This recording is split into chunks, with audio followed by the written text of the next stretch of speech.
xamante ni Sénégal daal dina koy am par rapport ak sa candidature que ni duñu ko daal di soutenir moom Ndeye Yacine Fall Rawane on s'attendait à ce que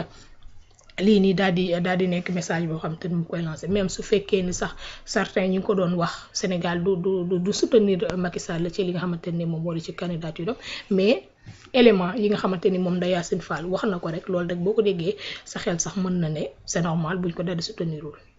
waaw man je pense que Waly Diouf da cee def benn sortie bu am solo. mu ne il faut être africain effectivement pour penser que Macky Sall mën na nekk secrétaire général des Nations Unies. Bon am nag ñoo xamante ne comme d'habitude am ñu ci ànd am ñu ci àndul il y a même certains qui attaquent ci angle pourquoi ngay wax il faut être africain et cetera mais c'est la vérité malheureusement. c'est-à-dire ñun on a l'impression que tellement dañoo habitué à se faire mal ak ñu ñuy def du mal. ba finalement dañoo dem ba nga xamante ni ñun yenn yi suñu xel ci boppam xam nga mooy li ñuy wax le syndrome de Stockholm su ma juumul mooy koo xamante ni maanaam ki lay def lu metti da ngay dem ba finalement sax da ngay wëlbatiku bëgg ko ba jàpp ne lu metti li mu lay def loolu dëgg la. dafa dem ba mel ni ñun Afrique c'est-à-dire li ñu traversé esclavage traversé colonisation traversé néocolonisation dafa dem a dem ba loolu daf ñu def des gens yoo xamante ni ñun metti ki wala ki ñu mettital dañ koy fàtte très rapidement. keroog rek am na koo xamante ni loolu la ci loolu lay kii bi ñuy wax ci anniversaire Abdoulaye Wade mu ne Wade bi ma dégg tey ñu koy wax de dafa mel ni du moom lañ doon wax fii 2011 yàq ko fi lu ne dafa mel ni aussi du moom moo fi defoon erreur yi nga xamante ni def na ko yëpp ci biir gouvernance c'est que ñun ñoo xaw a mel noonu malheureusement. léegi nag fàtte. très bien mais par contre tubaab yi mel lu ñu noonu ba pare lu mel ni organisation bu mel ni Nations Unies mel lu ñu noonu. xam nga ñun bu ñu melee ni des fois ñu xaw a amnésique ñoom ils sont pas comme ça parce que dafa am benn crédibilité boo xamante ni au moins moom la ñuy jéem a sàmmanteel ba tax na secrétaire général des Nations Unies du caaxaan parce que secrétaire général des Nations Unies ay réew nga yilif yu baree donc daanaka réew yi ci àdduna bi yëpp quasiment 200 pays donc loolu c'est-à-dire mënoo nekk n'importe qui pour je dis pas que Macky c'est n'importe qui parce qu'il peut pas être n'importe qui c'est l'ancien président de la République du Sénégal pendant 12 ans l'ancien président de l'Assemblée nationale du Sénégal ancien premier ministre ancien ministre de l'Intérieur etc. donc sur ce plan-là il a un parcours boo xamante ni voilà exceptionnel pour dire que ni ñi nga mën a wàññi Sénégal ñu am parcours boobu fii bariwuñ bu fekkee am na sax mais en même temps ci biir parcours boobu Macky dafa def des choses yoo xam ni te loolu mooy dëgg tey manifestation yi fi amoon gis nañ ko fi li nga xamante ni mooy pousse élection bi gis nañ ko fi li xew ci biir Covid bi gis nañ ko fi rapport Cour des comptes bi ñu def de 2019 à 2024 nga xamante ni dafa génnee ni am na dette bu 7 milliards de dollars boo xamante ni dañ ko nëbb mi ngi fi. donc tout ça combiné c'est-à-dire Nations Unies ils sont au courant te ci biir manifestation yi nag dafa am ay rey am ay torture am ay traitement dégradant am ay traitement inhumain et cetera yooyu yëpp boo xoolee convention internationale yi ñu bokk te ONU moom di ko saytu c'est-à-dire day tere yooyu. d'ailleurs la rapporteuse des Nations Unies bi mu ñëwee Sénégal li mu wax mooy ne état du Sénégal nag baral liggéey bi muy liggéey ngir identifier ñi nga xamante ni ñoo doon torturer di rey ak di gaañ. te loolu effectivement c'est pendant le régime de Macky Sall foofu la Yacine di waxee beneen affaire mooy président Bassirou Diomaye Faye def na une sortie ne. moo ngi continuer def ay njuuj njaayam ci suuf di continuer def ci suuf yëg nañ ko mais dañ ko bàyyi ci biir man nag ma jàpp ne koo xamante ni moo la précédé à la tête de ce pays Abdou Diouf de ba mu fi jógee Abdoulaye Wade da ko jàppale mu dem francophonie porter sa candidature mu dem francophonie parce que Abdou Diouf jógewu fi bàyyi fi li fi Macky bàyyi ça c'est un jógewu fi ba pare dem tamit di ko mettre les bâtons dans les roues surtout sur le plan international nga xamante ni da ngay dem di war a lijjanti lenn mu dem jiitu la fa wala mu def ci loo xamante ni état du Sénégal da koy yëg parce que président Bassirou Diomaye Faye moo ko wax Sénégalais yi dégg ko moo ngi ko ne def li muy def ci suuf donc kooku noonu nan nga mën a expliquer que état du Sénégal wëlbati ko wax di ko jàppale état du Sénégal bi nga xamante ne moo taxaw ne Macky Sall il faut qu'il rende compte déjà ci chiffres yi nga xamante ni dañ ko tripatouiller ci li nga xamante ni moo fi xewoon ci ay manifestations ñuy wax waxi haute cour de justice ak haute trahison ce même état là war a wëlbatikuwaat pour jàppale la candidature de Macky Sall c'est-à-dire ça c'est loolu porte-à-faux la te yaakaaruma ni wax dëgg fa yàlla les nouvelles autorités maanaam am incohérence bu ni toll nekk na ci ñoom man gisaguma ba tey incohérence boobu mel noonu nekk ci ñoom donc je vois pas pourquoi la candidature de Macky Sall devrait être porté par le Sénégal. su bëggee ko porter candidature am nag mën na dem yeneen pays porter ko parce que c'est déjà arrivé que Nations Unies am un secrétaire général boo xamante ni il est issu de l'Amérique du Sud mais sa candidature a été portée par ay pays yoo xamante ne Europe de l'Est lañ nekk. loolu mës nañ ko fi gis arrivé na une fois donc su fekkee ne dafa bëgg ko porter candidature am na ko dem effectivement ñeneen ñu porter ko mais cela ne va pas empêcher que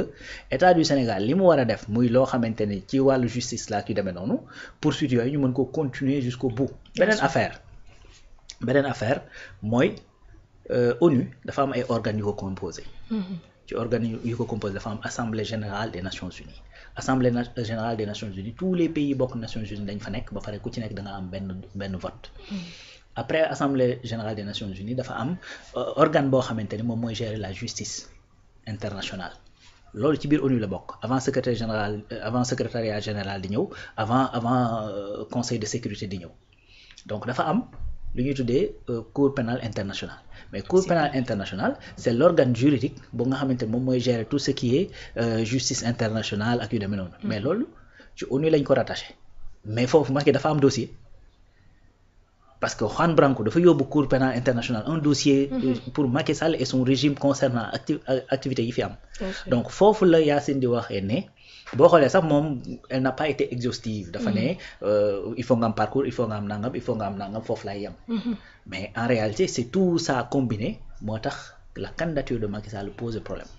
léegi nag gis nga bu fekkee da nga bëgg a nekk secrétaire général des Nations Unies c'est-à-dire c'est pas une obligation que ces pays portent sa candidature mais généralement li ñu gis mooy ce pays bu ko porté wul amul chance pour aboutir parce que nag loolu tamit xalaat mën na ko nangu parce que yow su fekkoon ni la nga mën te mën koo def maanaam romb nga fi ñëpp ce pays dong munoo fa def loo xamante ne lu jag la buñ la joxee plus de 200 pays dans le monde mais nag nga fay mën a coordonner def fa lu jag donc loolu lu xel mën a nangu la que ni bu sa pays porté wul sa candidature effectivement buñ ne ndax diw baax na dañ naan ndax mbokk yaa ko wax voilà donc loolu c'est une réalité boo xamante ne dafa am foofu moo tax en général les candidatures yi nga xamante ne seen pays porté wu ko lu ci ëpp duñu aboutir donc bu am nag d'autres candidats yoo xamante ne tamit dañoo nekk en lice c'est-à-dire actuellement keroog maa ngi expliquer li évolution wu idée ci politique di la wax la fenêtre d'Overton actuellement c'est man dama jàpp ne c'est ce qui est en train d'être fait c'est-à-dire ballon de sonde lañ sànni pour xool quelle est opinion bi lan la ci wax mais il y a d'autres candidats qui sont même plus valables que Macky Sall ci loolu Amérique du Sud am nañ ay candidats yoo xamante ni il y a l'Argentin nga xamante ne moom moo jiite l'agence de l'énergie atomique donc nekk un fonctionnaire des Nations Unies pendant très longtemps lobbying bi nag mi ngi koy waajal parce que boo xoolee le fait que mu dugg moo Ibrahim boo gisee le fait que ñu joxoo l'agence bi nga xamante ne mooy gérer tout ce qui est changement climatique ak yu demee noonu te mu remplacer Boutros Ghali l'Égyptien parce que Boutros Ban Ki-moon l'ancien secrétaire général des Nations Unies le Coréen moom moo nekkoon foofu Macky Sall moo ko remplacer foofu actuellement nii donc loolu c'est un lobbying intense que la France même est en train de faire pour positionner Macky Sall mais dama jàpp ne tout ça c'est dans le but peut-être de ñu protéger ko ay arrière léegi nag encore une fois Yacine li mu wax li tax xel mën ko nangu et puis fi ñuy sukkandiku pour ne candidature am bëriwul chance pour mu mën a jàll d'ailleurs loolu la Yacine di wax sax ne bàyyi leen ba li si candidat yi génn vous verrez parce que ONU du ay caaxaan nag loolu mooy dëgg parce que ki war a saytu la paix dans le monde maa ngi joxe keroog exemple ma ne tey bu fekkoon Togo dañoo am ay yëngu-yëngu Macky Sall nekk secrétaire général des Nations Unies est-ce que bu demee jàkkaarloog Faure Gnassingbé mën na koo wax ne ko li ngay def ci à la tête de la présidence nekkul yoon da ngaa bëgg a toogaat sur place te alors que da ngaa war a dem est-ce que dina ko mën a wax moom mi nga xamante ni moo pousse ay élections moom mi nga xamante ni moom moo doon wax naan am naa droit troisième candidature man maa préféré dem xam nga fekk ne en réalité demoon nga sax di demander ndax effectivement mën ngaa toog ak yu demee noonu donc voilà les problèmes yi nga xamante ne moom la les casseroles yi Macky Sall di traîner donc mënoo am un dossier CPI mënoo am ce pays di la fexe di xool naka lay qualifier actes yi ñu fi def comme haute trahison ñu jàpp sa ay ministres yu bari ci ay malversations ki demee noonu sa gouvernance financière catastrophique des dettes yoo xamante ne du nga ko nëbb FMI ak Banque mondiale ak yu demee noonu te les institutions de Bretton Woods ku ne xam na ni tey Banque mondiale toujours c'est un Américain qui est là-bas ku ne xam na Amérique doole bi mu am biir ONU ak yu demee noonu donc mënoo traîner yooyu yëpp en plus de tout ça nag tu nous laisses un héritage de 83 morts qui sont toujours pas élucidés mieux nga jéem koo fexee sax maquiller en mettant en place benn loi d'amnistie boo xamante ni ça devrait dafa waroon permettre ñu bañ a topp kenn Voilà donc loolu yëpp boo ko boolee combiné les Nations Unies ay dupes nekkuñu fa ba war a mën a tax candidat bu mel noonu di jàll quoi. mu ngi noonu en dehors ñi nga xamante ne ñoom ñoo nekk ne Nations Unies sax ba ñoom xam nañ exactement ce qui se passe ci pratiquement dëkk yoo xamante ne nii ñoom boobee organisation mu ko daal di lëmu mais les Sénégalais ci bopp sax ils en sont conscients que ni moom Macky Sall day daal di nekk chance am day minime bu baax a baax ngir mu daal di accès. xam nga Sénégal li nga ci xamul mooy Sénégal pays bu tuuti la en termes de superficie ak en termes de population mais c'est un pays qui est hyper stratégique c'est-à-dire Europe dañuy teg seen i gët ci Sénégal nu ma koy tuddee ci Amérique de la même façon parce que tey boo jëlee Afrique point bi nga xamante ni moo gën a sori bi gën a jege gis nga tey boo jógee Amérique du Sud. nga war a dem Europe maanaam vol bi dafa war a def escale du def escale feneen ci Afrique fu dul Sénégal est-ce que yaa ngi comprendre donc tey boo xoolee Sénégal mooy pays bi gën a jege l'Amérique du Nord moo gën a jege Europe par rapport ak les pays du sud du Sahara parce que moom moo nekk pointe bi nga xamante ni moom moo gën a sori. presqu'île la moom moo gën a sori donc c'est stratégique gis nga c'est tellement stratégique ba nga xamante ni ci seconde guerre mondiale bi à un certain moment les Américains dañu waxoon ne bis bu affaire yi takarnaasee dañuy réquisitionner Dakar pour def ko un port boo xamante ni à partir pour def ko base boo xam à partir de foofu dañuy mën a décoller dem Europe wala ñuy décoller dem Asie. c'est-à-dire le Sénégal position stratégique am c'est un don de Dieu c'est-à-dire échantillon la bëri na loo xamante ni tey boo ko bëggoon def wala nga doxal ko biir Afrique wala nga bëgg koo tasaare biir Afrique wala c'est-à-dire tu peux pas ne pas passer par le Sénégal. D'ailleurs quand on a fait l'esclavage boo xoolee les comptoirs yi nga xamante ni moo amoon yi ci gën a siiw ben c'est Gorée.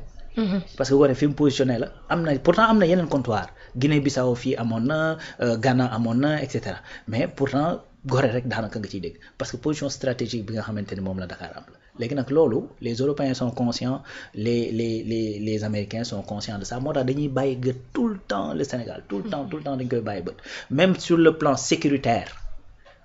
tey li tax yenn puissance yi du ñu seetaan Sénégal yenn yi di fi dugg loolu moo tax parce que à partir de Dakar mën nga atteindre n'importe qui xam nga donc tout ça bu amee ça veut dire que y a aucun événement boo xamante ni dafay xew fii te duñ ko yëg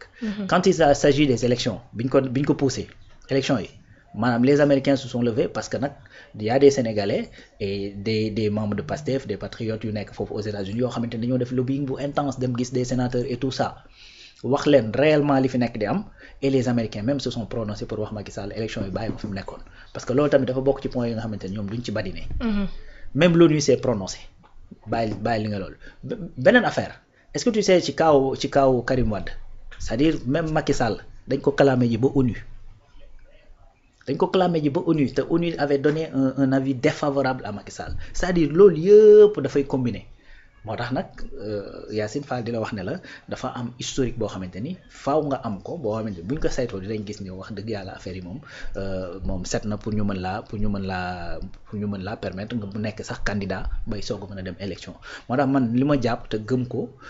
avec les faits yi nga xamante ni moom laa énuméré mooy que ni la candidature de Macky n'a aucune chance de passer mën nañ ko nag porter par quelqu'un d'autre te gëm naa ni même France bu demoon ba bëgg a porter candidature Macky Sall neneen la koy defee c'est-à-dire il va peut-être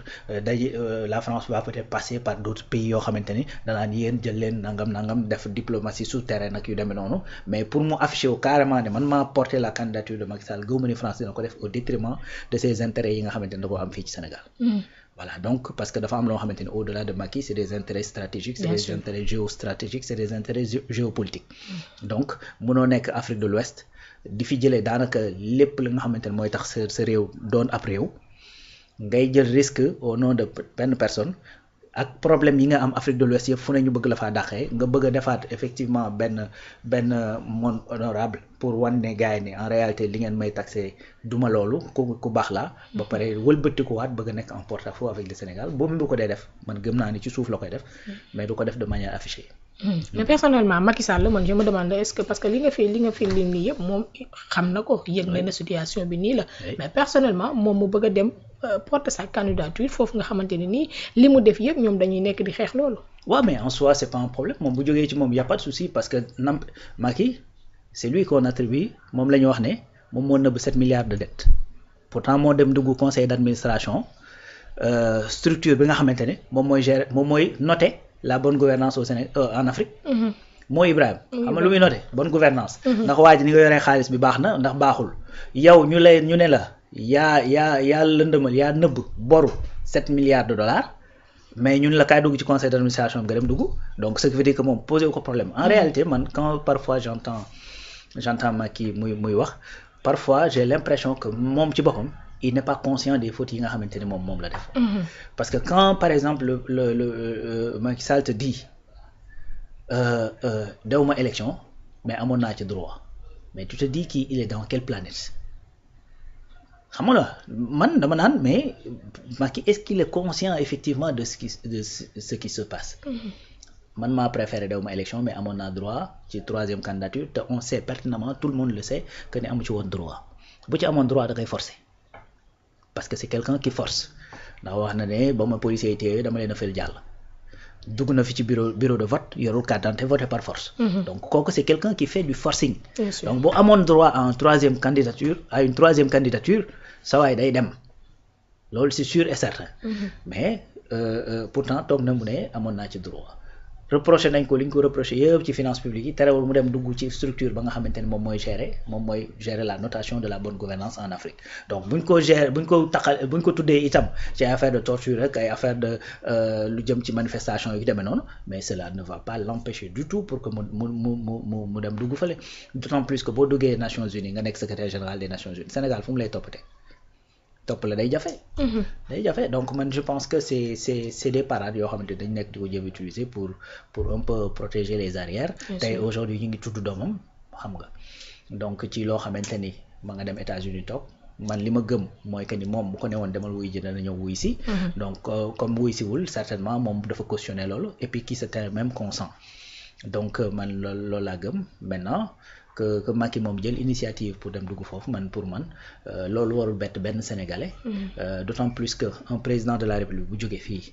ñu dem législative nga dugg nekk tête de liste tout en sachant que doo dem nekk loolu xam nga ba président de la République bi nekk en exercice di wax naan yëg nañu li muy def ci suuf mais dañ koo bàyyi ci biir et cetera donc kooku buñ ne la ma ngay def leneen loo xamante ni pour protéger boppam la du bett kenn du bett kenn mu ngi noonu ay ca ñu daal di continuer ba tey ci sujet yi nga xam